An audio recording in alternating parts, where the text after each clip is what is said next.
Sus ayaw mo pag-book din kung wala mo nang itag barato na transient house.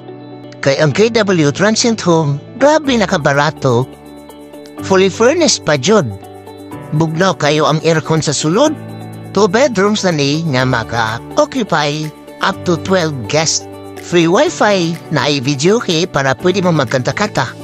Kompleto na po ang gamit sa kusina.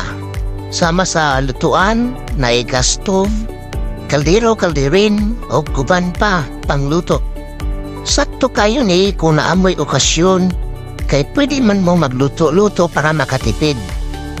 Ug kung daghan mo, mas makatipid jud mo kaysa mag-hotel kay dili na ninyo need na mo adto pa sa mga kananan o restaurants.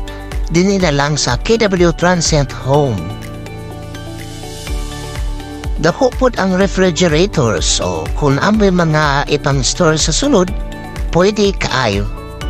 Perfect kayo ang place kung naamoy mga bisita din sa Davao na nangita mo og makatipid na katulgan.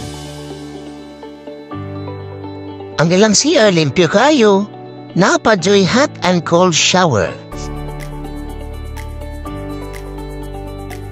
Ang first room na ay queen size bed na good for 2. Ang second room pod, luag kaayo na ay tulo ka bunk beds.